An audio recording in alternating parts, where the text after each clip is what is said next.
There we go, we're live. Hi everyone. Very happy to be live with Ambrose Parry. Would you like to start us off with an intro to you and your books? Yeah, my name's Chris Brookmeyer. I've been writing crime fiction for 30 years now. I finished my first novel 30 years ago last month.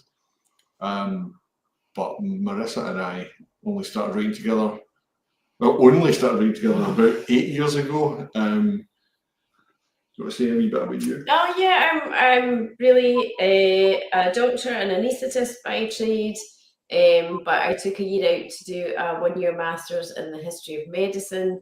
I did a lot of research into the early use of anaesthetics and into the life and work of James Young Simpson, who was a chloroform pioneer. And as a result of that, we decided we wanted to write a book about 19th century Edinburgh. And the history of medicine, and all of that as a backdrop. So we've no idea whether we could pull this off, but I realised I needed Marissa's, not just her research, but her perspective. And actually my first novel, Marissa came up with the idea for the plot. She didn't want to be too readily associated with it because the plot for Quite Ugly One Morning involved a doctor clearing geriatric beds at an Edinburgh hospital by simply murdering the patients. And she was working in an Edinburgh hospital at the time, so she didn't want to be too readily identified with that, but I knew she had a good command of plot. And I used to bounce ideas off her and she would workshop things with me. So I thought, why don't we write together? She told me all about the world of James Young Simpson and Edinburgh medicine at this really exciting time. And I said, let's write. There's a novel here that no one's written yet. And I somehow managed to convince her to work with me. And I think we did think you would just research. And it became clear that it needed to be far more collaborative. So cut a very long story short, we just started writing together and we're now on book number 5. And they're marvellous books. I like the little nods to, so you can read them not knowing anything about the history of medicine and learn, but you can also read them knowing a little bit about it and see people being mentioned, like there's a meeting in this and it mentions someone who's going to be a bit famous later. But I feel if you do know something about, it's like quite a nice little extra sort of Easter egg almost. Yeah. Well, I'm glad you said that because that kind of thing is or the sort of thing that I think I would like to read about in books, if you know a little bit about it and then you kind of get a wee thrill when you see people being mentioned. So I'm glad you said that. Yeah, we put in all these little nods that I think I think what's interesting is I think readers can encounter events or characters in the books and then Google them and find out that they're real. I think that's always surprising and exciting. And some of the more outlandish things tend to be real. But the most outlandish things in the books tend to be real, yeah. In the case of the new book, unfortunately, much of the death of shame is real. And a lot of the things that it deals with are still a problem today. I think that was one of the interesting things I thought when I was reading it, is there's a sort of the main sort of thing that they're trying to solve is something that is very much an issue today, but obviously was an issue then as well.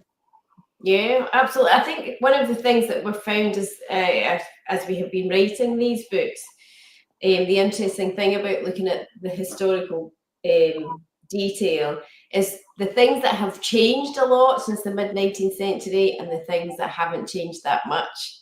It's really fascinating. Obviously, medical science has progressed enormously, but some social and cultural factors that were a problem then are still a problem now.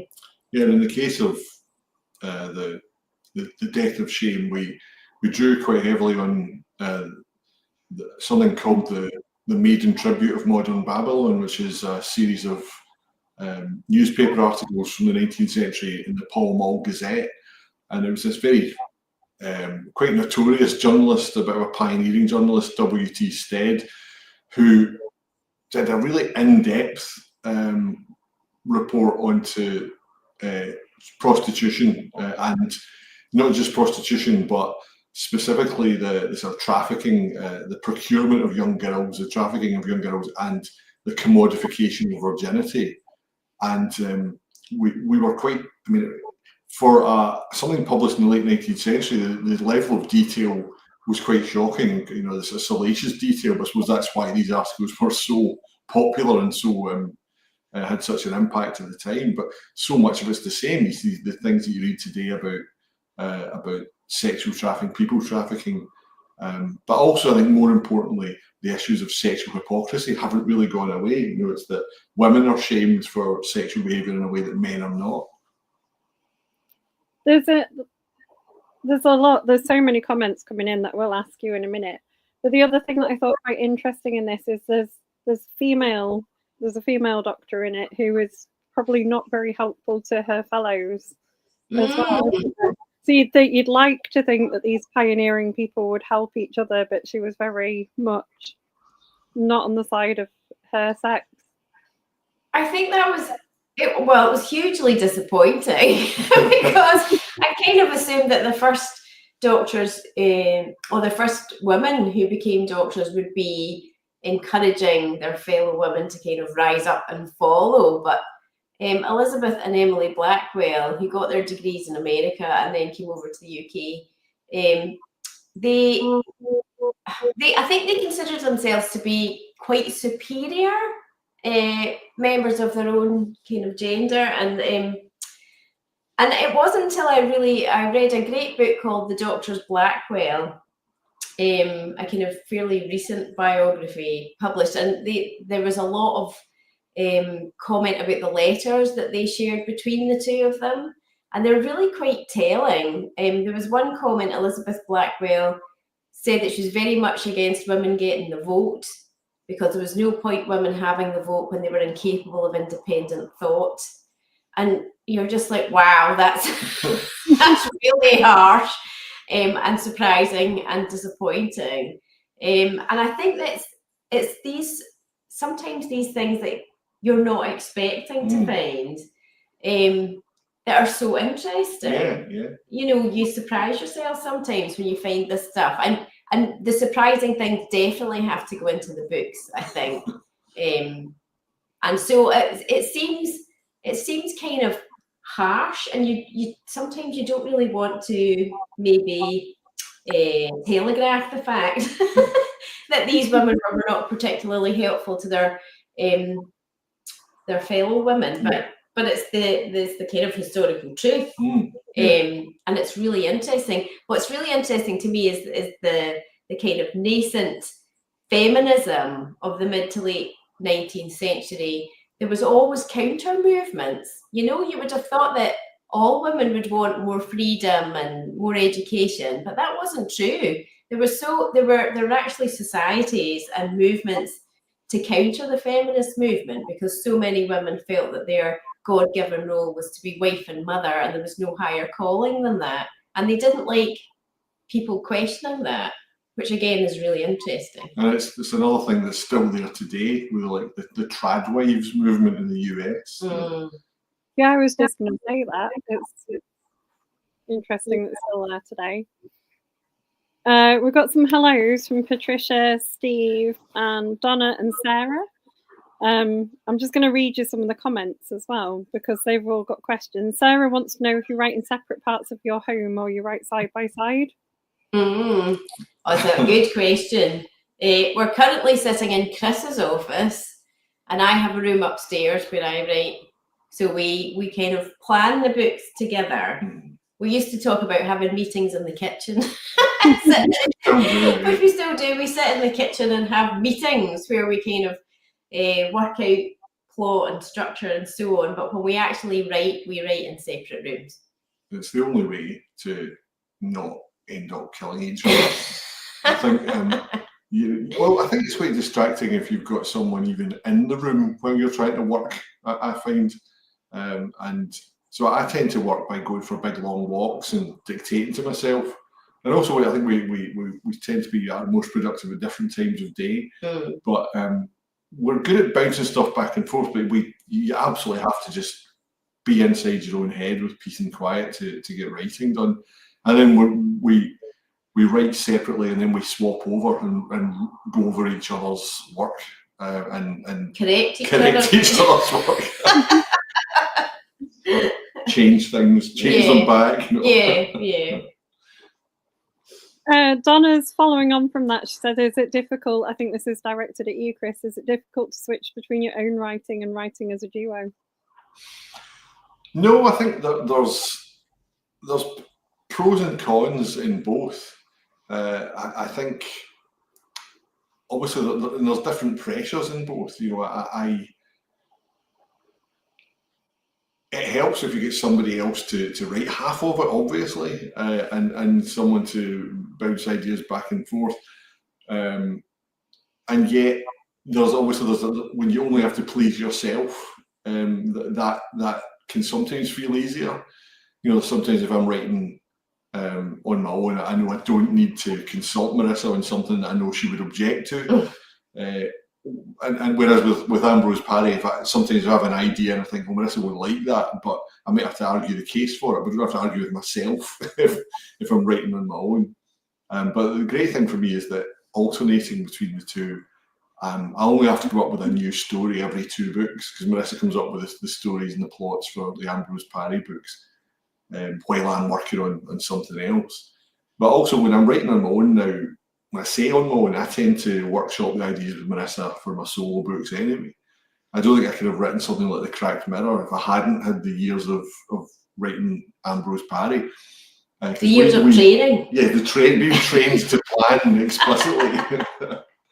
Because we developed the idea, and I made sure, this is a very kind of, she's quite a strict sounding board when it comes to whether your concept makes sense. So I knew if I explained it all to her, and she helped clarify a lot of it, and we came up with a plan together.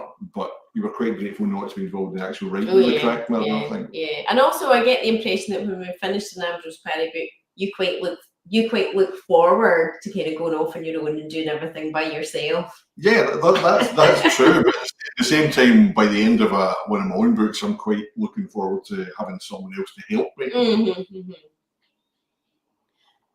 And then we've got a very specific question from Patricia, or a comment. She said on page 371 in your book, you talked about books with green covers. And last week there was an article in the BBC about copper and arsenic being used for green book covers. I don't remember that. What, in your book? In my book? No, in your Ambrose Parry. Oh, okay.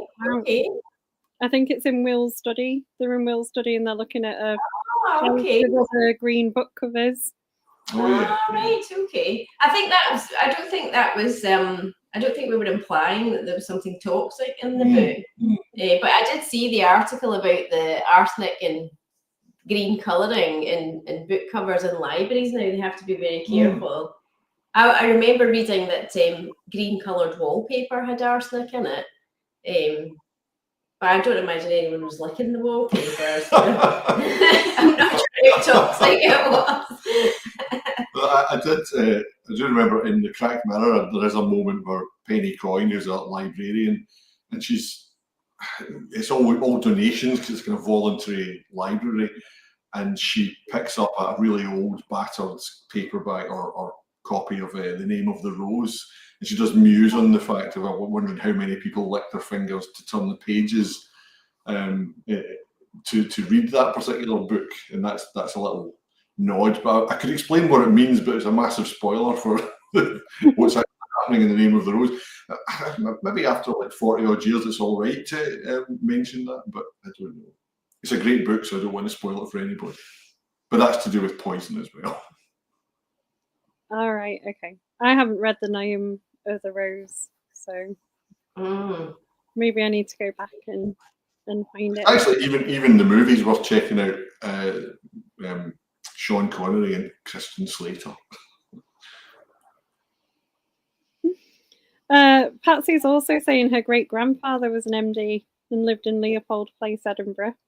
Ooh, very good. Yeah, I think one of the things we love about writing about that period is how much of it is still there.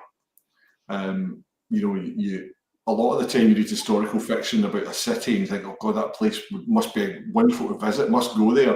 And you go there and it's just, concrete and glass, and you don't see the places that you imagined. Whereas Edinburgh, most of it is still the same, especially the new town.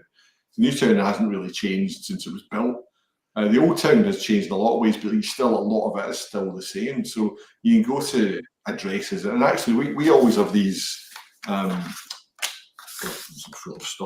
these end papers that are contemporary maps, and much of that's exactly the same. You can use these maps to get around Edinburgh today and try to find something. Although it's interesting seeing the things that have changed, usually in the south of the city towards the old town, because they just keep building things on top of things. You go to Edinburgh now and it's layer upon layer. That's why you can explore all the kind of caverns and tunnels underneath.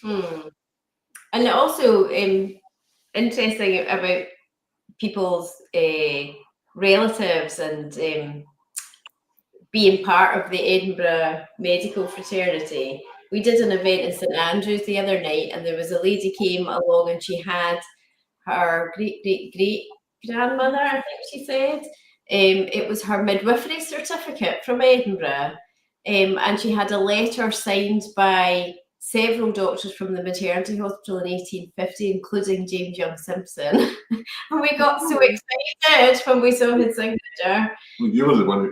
She couldn't read these signatures because, of course, it's doctors' signatures. But Marissa is very familiar with James Young Simpson's signature, so she was able to identify that it was, and the woman was just so thrilled. I know, it was great. It was very exciting. It was like a moment in Antiques Roadshow or something, wasn't it? That was when I shared my review of the book. I got recommended a visit to the Edinburgh, is it Surgeons' Hall Museum or something? So that's a really good thing to do after reading your Ambrose book. That's where we had our launch last Monday at Surgeons' Hall. We did an event in what's called the Playfair Room, this beautiful, big, high-ceilinged, gorgeous room. But we did the signing afterwards in the museum. So we were surrounded by skulls and body parts and things in jars, which was very atmospheric. But I don't know if everyone wants to be queuing next to that stuff to get their book signed. But yes, it's well worth a visit at Surgeons' Hall, as long as you're not easily freaked out. It does sound amazing, to be fair. Next time I come to Edinburgh, I'm going to have to seek it out. But apparently it does tell you a lot about the history of what happens in your books as well. Yeah, there's loads of interesting stuff about Simpson and anaesthetics, and I think I'm not sure if it's still on, but they had an exhibition about midwifery that was really good. There's loads of interesting stuff, and you probably will recognise lots of names. They've got Simpson's hat that is very, if we write about in the book, don't we, this very recognisable hat, but you realise the guy's head must have been enormous. He did have a very large head, yeah. Oh, hang on, we've got another question. It's Heidi Amsink. She says, hi Chris and Marissa, love the Ambrose Parry books. Do you read fiction during periods when you're writing, and if so, which books have particularly inspired the series? Well, hello Heidi. We'll see you in Rothsay. I don't mind reading fiction while we're writing, but probably not from the period we're writing about. I don't like to get kind of confused. But when we're writing, it's often non-fiction that I'm reading. But there's lots of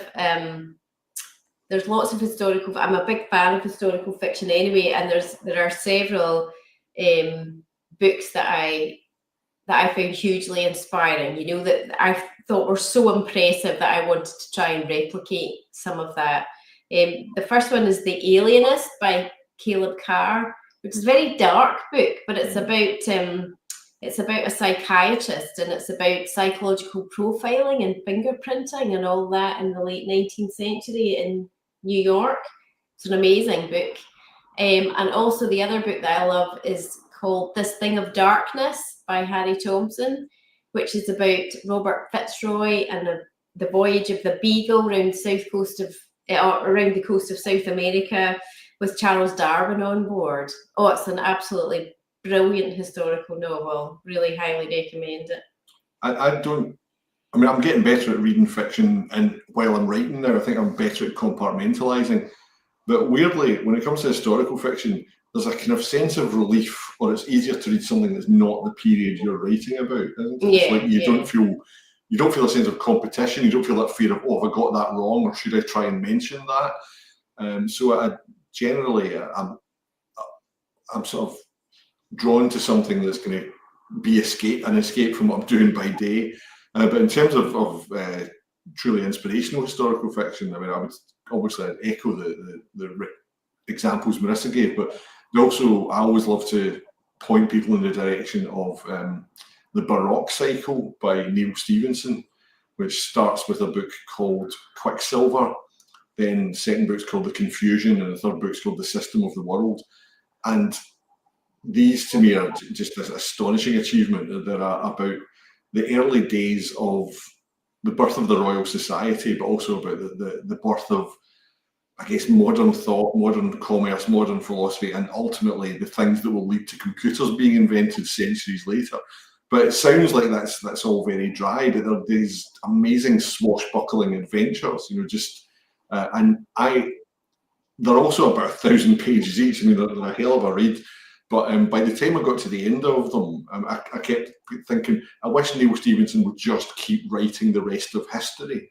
But it made that sense of excitement and make you realise that's what you're aiming for. You want people to read your period and feel the same sense of being in the moment and be swept along by it. So yeah, I'd point many people in the direction of Neil Stevenson. He's a brilliant science fiction writer as well, but his historical fiction is magnificent. Good. I'm making a note of the recommendations. There's quite a lot of changes for Will in this book, isn't there? Like in his personal life.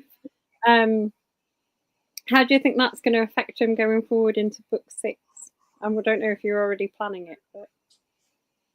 Well, we actually felt that their Raven's kind of story arc had come not to an end, but there were certain things had been clarified, shall we say? I mean, he's had a really rough time over the years, and he's still having a rough time in this book, but certain things become clearer towards the end of the book. And we were actually thinking of perhaps leaving Raven and Sarah for a while and perhaps moving on to something else for a bit. Mainly because we started the books in 1847. That's the first book was set in 1847, the year that Simpson discovered chloroform. And we thought we would kind of follow his life course up until 1870 through all the books. But we're at book 5 and we've only made it to 1854. And our characters have, I don't know, been to hell and back several times. And all sorts of awful things have been happening. And we kind of thought it might make sense to leave them in peace for a little bit. Yeah. And come back and maybe move things forward by several years. Because a lot of the books, there's only 6 months or a year between them. And we thought we probably should give our characters a bit of breathing space. I think we also wanted to create a sense of conclusion to Raven and Sarah's story and relationship. Certainly for this period in their lives. I think we didn't want it to just be episode after episode of more and more terrible things happening to them. But also I think when we first started writing as Ambrose Parry, we weren't sure whether we could pull it off, or we didn't know what we were capable of.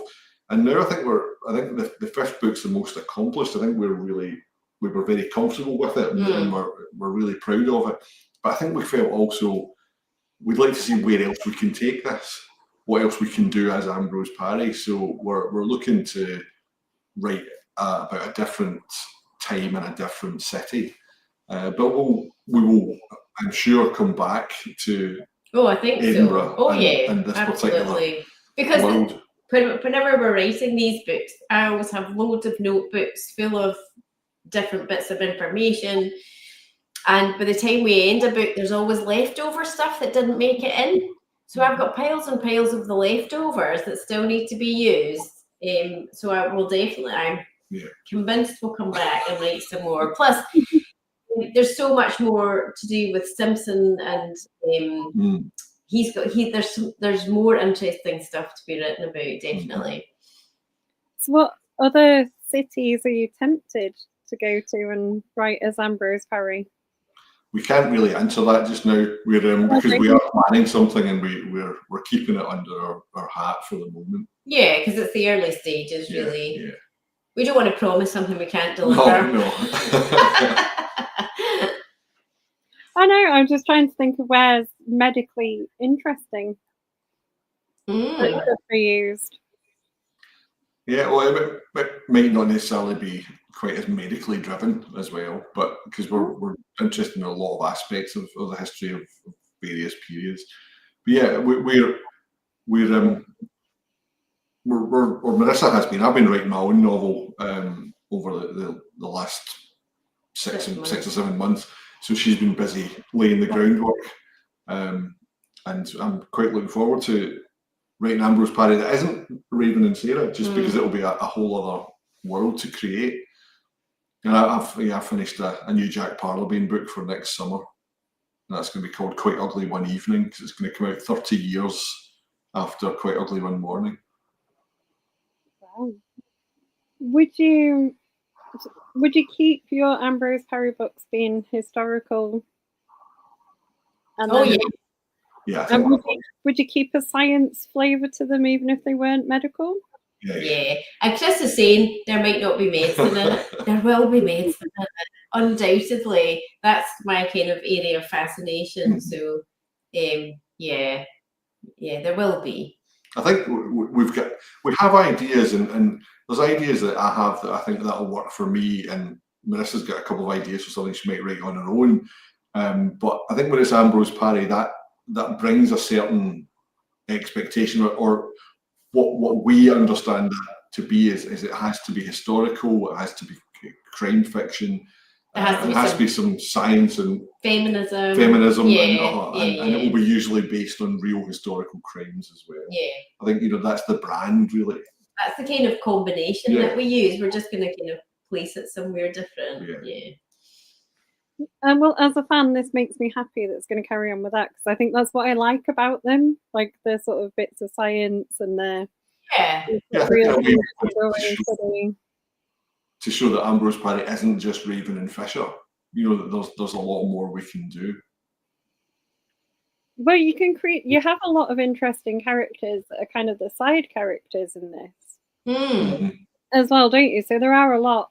I mean, even if you were expanding out that universe, there's a lot of other people that come up in the series that you'd want to. Well, yeah, I sometimes harbour notions for a kind of Flint offshoot as a kind of anti-hero figure.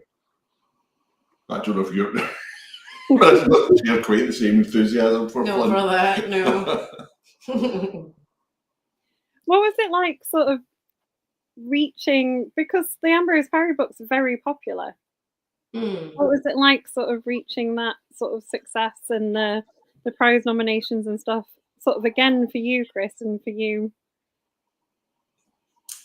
Well, I think we've been pleasantly surprised by how well things have gone, because when we were writing it, the first book, I kept putting lots of medical stuff in because it was interesting to me, and a lot of medical detail. And I wasn't sure if people are going to find it as fascinating as I did. And I think that's always the issue when you're writing about something you're particularly interested in yourself. And also there were times when we'd be writing, like there's one kind of notorious chapter in the first book where we were writing about a particular medical procedure, and I said to Chris, I'm not sure we should put this in, I think this is too much. I think it's just too much. It's too grim. And Chris was like, nah. He said, I remember you said, it's box office. He said. So I was never very sure if we could take people along with us, because some of it is, although historically accurate, it is a bit grim in places and a bit unpleasant. But so I'm delighted that people have found it so interesting. But I think the reason that people perhaps keep coming back to subsequent books, I mean, I'm sure they appreciate the historical detail, etc. But so many people have told us it's the ongoing relationship between Will and Sarah that really keeps people coming back for more. And I'm delighted to hear about that as well. That's really gratifying, isn't it? Yeah, I mean, with the first book, we wrote it kind of partly because it was a story we felt needed to be told, and we didn't have any great expectations for how it would be received. So we were very pleasantly surprised by its success. And I must say that from the point of view of someone who's been over the course a lot, it was a bit like doing it all again for the first time for me, getting the vicarious sense of excitement of seeing something being published again. It was like suddenly I'm back in 1995 and seeing it all again anew through Marissa's eyes. So whether that was getting a publication deal, seeing the first book appear, going to festivals, and then getting nominations for things, so it felt really exciting. And all those are things that are always exciting, but it added to it to see it all again as though for the first time. Patricia's commented about the latest book sort of bringing photography a little bit to the fore. Yeah, again, the first book, The Way of All Flesh, there was a couple of scenes with the kind of photography pioneers, Helen Adamson, who were working in Edinburgh at that time. And with this book, we're back with a bit of photography again. Yes, Helen Adamson, they were sort of pioneers of calotype photography, and it wasn't a gratuitous inclusion. They did photograph Simpson, and they were friends with Simpson's assistant at the time, so that was all historically accurate. But what was interesting me was finding that in the short space of time since 1847, photography has, if you will forgive the pun, developed, and by this point, there's the calotype process has been usurped by something called the wet collodion process, and that allowed essentially negatives to be created and prints to be made. And of course, as soon as prints could be made, there was multiple prints. So you can the commercial prospect there of multiple prints, but that immediately became manifest in pornography. So that gave us something else we could write about. Which links well to sort of the main story. It was it was almost like we said to the publishers when we were writing about it, it's like Victorian revenge porn. Yeah. How they did it back then. Yeah, and the idea there's nothing new under the sun. Yeah. The other thing I found interesting is the kind of the locked wards. I was reading about those in a history book before I read yours, where the women went who had like STIs and things. Yeah, exactly. The locked hospitals that were full of women, funnily enough, no men. It was.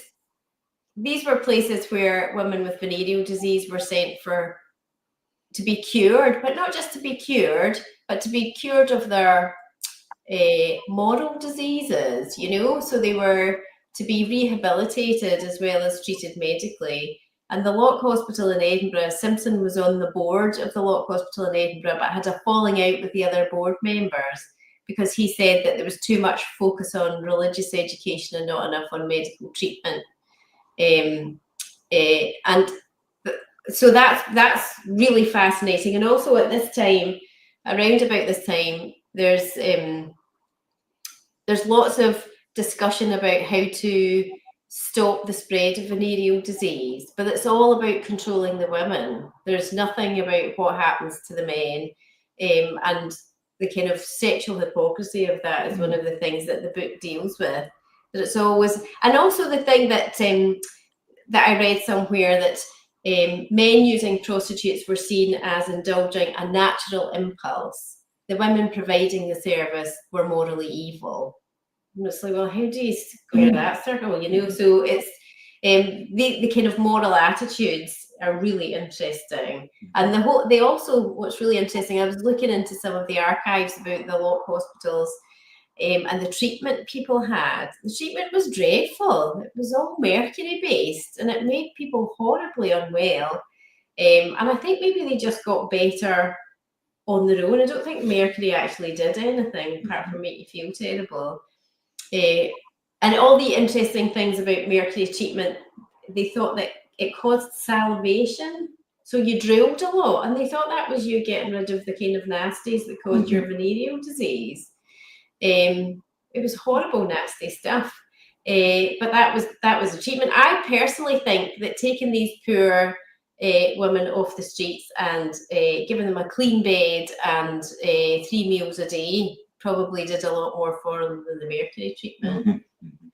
Though, as you say, Simpson, he fell out with them with the local hospital board because of this obsession with moral instruction and religious moral instruction, and I guess that's why we call the book The Death of Shame, because it is very much about the way women were shamed and controlled through that kind of public attitude. Well, it was a law for a while in certain towns and things, wasn't it, that women could be stopped and medically examined to see if they had. It was men had the same thing. The law was only about women. Yeah, absolutely. It was the Contagious Diseases Act. I think that was 1860.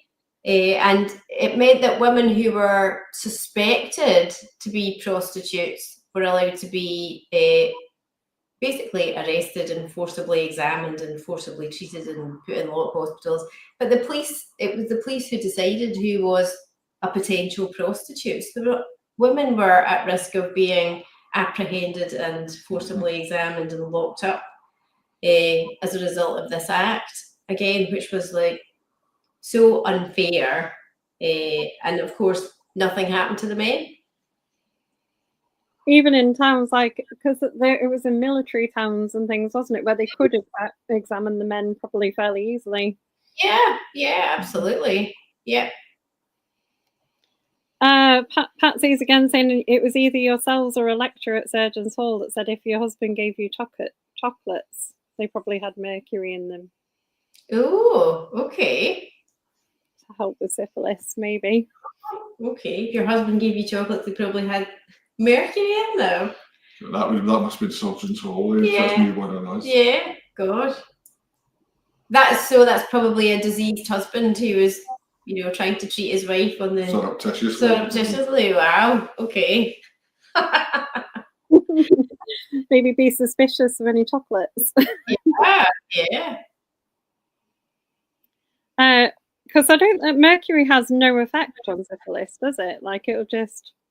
No, it really doesn't. It was the 19th century, even though medicine was getting onto kind of more scientific footing, they were still hidebound by the traditional ways of the balancing humours, and they thought that if you wanted to get rid of disease, you had to excrete things. So that's why it was like purges, so laxatives were a big thing, making people salivate, making people sweat. It was to try and get rid of the evil humours. And they were still, and bleeding, of course. They would always bleed people to get rid of the bad stuff. Which is fascinating, because what really fascinated me was reading about management of hemorrhage was by bleeding. And you're like, what? That's insane. It's like trying to put a fire out by chucking more fuel on it. Yeah. It was, for us, it's fascinating to see at times how close people got to understanding certain things, only to suddenly veer away from it, or even just how unscientific the methodology could be as late as that. Yeah. It never occurred to people, let's try 2 comparative experiments and see. So things like mercury, there was no clinical trials. To say, does this work? No. And also what's really interesting is George Keith, who was one of Simpson's assistants, wrote a book about natural recovery. So he was all about, which is so interesting because the same thing goes on now, isn't it? It's like most conventional medicine is quite toxic. So don't take it. Just make sure you get fresh air, exercise, good food.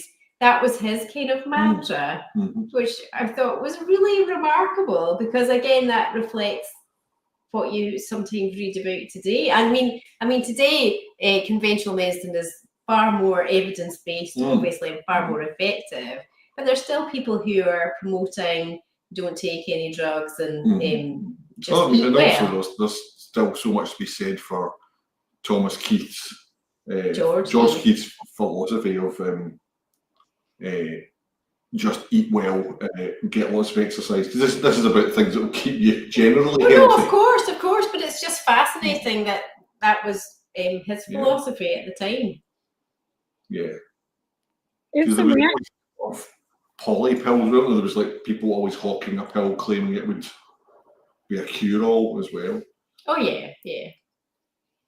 It's the reaction of people to sort of new discoveries as well, isn't it? That's quite interesting back in medicinal history. So you get things like the discovery of anesthetics or hand washing being like a good idea, and it was like really eminently resisted.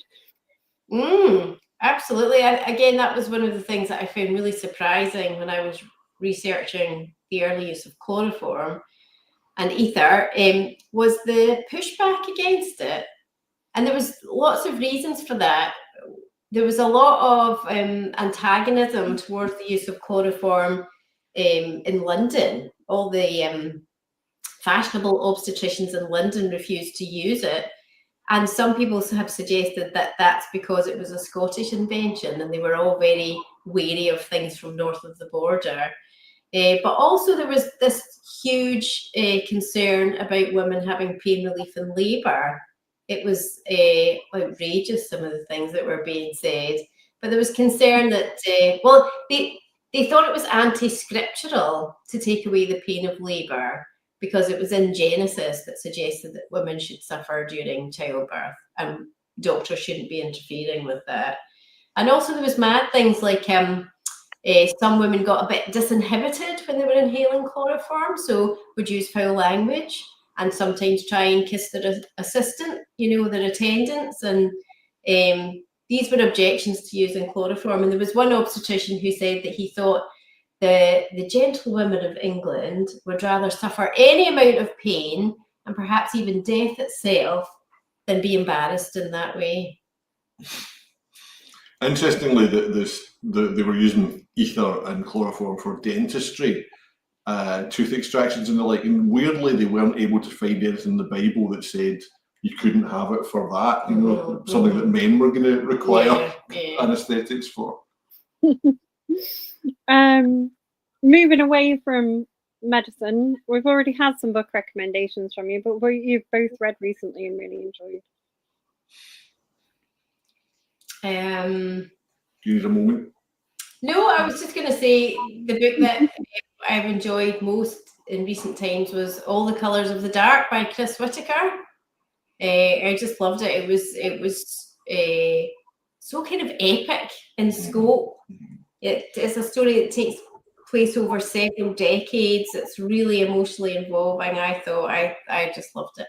Yeah, I thought it was brilliant as well. But at the other end of the scale, in terms of size, I recently read Missing Person Alice, or is it Alice Missing Person, by Simon Mason, the first in his Finder series, and it's remarkable in that it's how much it conveys in a quite a short book. As someone who's kind of looking into almost like a historical case, someone's been missing, a girl's been missing for about more than a decade, I think. But he conveys the impact on so many people in the community over this period of time in a really quite tight novel. It's so compelling. You just rattle through it in a matter of hours. And I'm definitely going to explore a lot more of Simon Mason's work as a result. And while we're away from your writing, what events are you going to this year? What are the main book events that you've got? Well, we're on tour at the moment. And we've been doing so many. We're doing something like 16 different events in June alone. and our publicist actually made us tour T-shirts with dates on the back. It's the Death of Shame tour, which sounds quite metal. And so we're going to be at the Dundee Book Festival on Friday. As well, actually, they're on Thursday as well, because the Fun Loving Crime Writers are playing there on Thursday. We're going to be at the Melrose for the Borders Book Festival next Saturday, and we're going to be at the Edinburgh Book Festival. We're going to be at Butte Noir in Rothesay, Bloody Scotland. We'll both be at Harrogate. Yeah. We're not appearing officially at Harrogate, although we're both doing the author dinner at Harrogate. So yeah, you might end up on our table. Oh, are you doing the author dinner as Ambrose Parry? I think Marissa's officially Ambrose Parry and I'm there officially as me. Yes. So it's because I think in the author dinner you get a book on each table, don't you? Everyone gets a book. So my table will have, I guess, The Cracked Mirror, and Marissa's table will have hopefully The Death of Shame. Mm-hmm. I can bore all my fellow diners about medical history. You can put them off their dinner.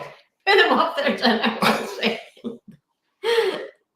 You see, that's not a thing I attend normally. I normally go at the weekend at Harrogate, but I would love to be talked to about medical history with my dinner. Oh, well, that's great. I hope there's more like you. I think crime readers are quite interested in things like that. I think it's I think there's a bit of a draw to sort of liking sort of things that are a bit interesting and mm-hmm. Yes, let's hope so. I'll be escorted out. Yeah. There was a lovely comment further up here about how people like your fiction because they bond with the characters. Oh. Which I thought was worth passing on. Yeah, that's lovely, actually. I find a lot of people remark that they find Raven quite frustrating and annoying, which is fine because so does Sarah. Yeah. But I think maybe they still like him despite that, because I remember someone once saying, we don't love characters in spite of their flaws, we actually love them because of their flaws. You know, you see what Raven's wrestling with, because he's wrestling with lots of internal things. Sarah's always wrestling with external things because she gets so many obstacles put in her way. So you relate to both of them in different ways, but it means a lot to us because we spend so much time with these characters and we think about these characters all the time. And we want people to feel as much emotionally as we can. And I think The Death of Shame, where we decided we were going to really put people through a bit of an emotional roller coaster with the Raven and Sarah, because it is kind of drawing to the end of an arc. So it means a lot when people say things like that about it. Definitely. Oh no, it definitely went a lot of places with the last book. But I think you need characters with flaws in fiction because it makes them more human. Like if you think about all the people that you know, no one's perfect. No, absolutely. And I remember when we were writing the first book and I was trying to kind of get started, and I wrote the character wasn't even called Will Raven at the time. He was called Thomas Cunningham in that first effort. And Chris read my early attempts and said, you know, this is quite an interesting character, but he's just far too nice. He's far too, you know, good and wholesome, and we have to kind of duff him up a bit. And I think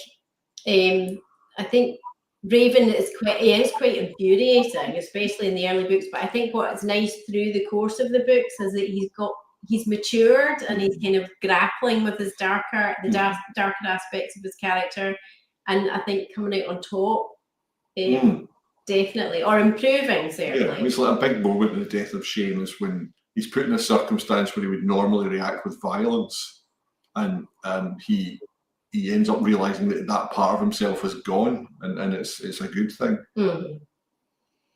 I think one of the things I quite like about them is, although they very much fit the time that they're in, you feel like you could meet Will in the pub now and still quite like him. Well, I think it's always nice, especially in these times when there is a lot more kind of violence, to have someone on your side who's physically capable of getting you out of trouble. I think that's probably quite important. Yeah, it's been unusual for me because he's the first time I've ever really written a protagonist that is kind of handy with his fists, and normally I'll write about the characters who are having to use other methods or would always shrink away from violence. So it was fun in a way to write about someone like that, even though he's very tortured, and you're dealing with why he's like that. But it does give an aspect to his character that you can deploy in certain circumstances. I remember I was reading about the fact that women didn't go out at night during these times because it was too dangerous. If you were a woman on your own, you were it really was far too dangerous. And I read some stuff about the fact that when women were trying to become more independent, which meant that they had to sometimes go out on their own, there was self-defense classes taught to women so that they could protect themselves from the unwanted attentions of men if they were out on their own. And it was like jiu-jitsu they were doing. Using people's weight against. Which is incredible. And this was like the late 18th, early 19th century. Women were being taught jiu-jitsu. I thought that was quite interesting. That's really interesting. Steve, our lovely American member, says your explanation about the characterization is probably why he loves your series so much. Thank you. Thank you very much. That's very kind. And he said he was lucky to have Patsy take him on a tour of many of the places from your books, which made it really real. Oh, fabulous. That's very gratifying because I remember when the first French translation of one of the books came out, there was all these French journalists who were flown over, and they were from like Paris Match and France West, all the big French newspapers and magazines.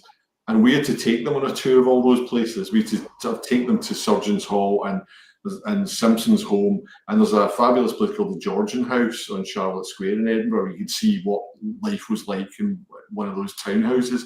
We took them to all that, and then after a while, they just wanted to see all the Harry Potter stuff. So it's good to hear that someone going to Edinburgh and enjoying all the sites related to our work. Well, I think that's a nice thing about what you were saying about the papers in the book as well, because I know as a fan of a lot of books, when you go somewhere that the books are set, you do want to go and find things you've read about, don't you? You do want to go and sort of discover those locations if they're there. I think what's maybe a bit sad is that Simpson's house you can't go into, and not because it's a private residence. It's owned by the Church of Scotland, and it's a drug rehabilitation centre for counselling, etc. And we did get to go into it, didn't we? We got a little tour of it because we were asked to do a talk one night at a fundraising event, and we were shown round, and that was incredible. That was amazing because we had written several books. We were trying to imagine what it was like, and I had seen photographs and read descriptions, but it's so different when you're physically in the space. That was incredible. So even if we did organise a Ambrose Parry tour of Edinburgh, we still wouldn't be able to go to Simpson's house. No. And it's very different anyway. It's like all therapy rooms, etc. So, but Surgeons Hall is always worth a visit. Always. There is where I live in Leeds, we had one of the first medical schools outside of London, which is nice and historical. And you can visit the old medical school. It's still there. It's still part of the university, and it's in the big hospital grounds. Don't know if you've been there, but it's lovely. It's got turrets and everything. But I wouldn't imagine much more of the history of it is still there because it's such a changing city. Yeah. Well, certainly in Edinburgh, there's at the university, there is the old anatomy lecture theatre that's still there. And there's also the Anatomy Museum at the University of Edinburgh. But you can only go there on certain days. And they have the skeleton of Burke, don't they? Of the Burton hair. Infamy, his skeleton is still there. So Edinburgh's still full of interesting stuff. And the old kind of university buildings are all still there. The old college buildings are still there. So it's really atmospheric, Edinburgh. I think that's one of the reasons we love writing about it. even today when you go walking around, it's so atmospheric. And there's something special about sitting in one of those like lecture theatres that was like part of a really old medical school, isn't it? That you can kind of imagine like the things that they were being taught. Absolutely, yeah. And it's the old, it's like wooden seating and very kind of raked wooden seating, and you can definitely get a sense of what it would have been like. One of the things that strikes you is why you realise why we got the term operating theatre, because it was like a theatre. It was regarded as a theatre space for talks and for everyone to gather and watch the operation. Mm-hmm. It was a spectator event. Yeah, it was.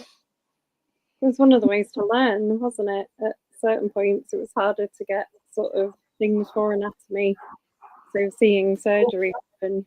Yeah, well, I think surgery is certainly before the advent of anaesthetics. Major surgery, they didn't do much of it. It was very rare to do like major operations. They didn't ever do anything intra-abdominal. It was amputations and so on. And even then, they didn't do them very often because the patient usually died. So it was a kind of last resort sort of thing. So whenever they were performing a major procedure, loads of people would come to watch because it didn't happen that often. We have got 2 minutes left of our chat. Oh, okay. I mean, I could talk to you for like several more hours about like. Probably talk to. Would you like to remind people, if they haven't already bought it, what they're going to go away and buy? Yes. This is the new book 5 in the series, The Death of Shame, which was only just published last week. It involves Raven being asked to investigate someone who's apparently thrown themselves off the Scott Monument, and Sarah learns that her niece has gone missing. She had a position, supposed to take up a position in a house in Edinburgh, and it's a month has passed, there's been no sign of her, she didn't turn up, so Sarah has to go and find out what's happened to her. And both of those things turn out to be related. Funnily enough. Of course. And it's, as Patsy said on here, it is an absolutely fantastic read. Oh, good. I'm glad you liked it. That's great. Great news. We think it's our best. Yeah. Because over the years we've been doing this, we're getting better at it. Yeah, I think we are. I think we are. Yeah, absolutely. Yeah. And Heidi says, really great to hear you talking about the book. Thank you so much. And Steve is desperate to come and hear you two in person now. Oh, yeah. Lovely. Yeah, there's a lot of tour dates. That's right. Come and see us, and we can chat some more. Absolutely. I think people should normalise book tour T-shirts for fans as well. Yeah, maybe so. You know, like we could go for I saw them on the Shame tour. Yes. Back before they sold out. And then thank you so much. That's all that's left for me to say. Thanks so much for joining us again. It's been an absolute pleasure. Cheers. Thanks. Thank you.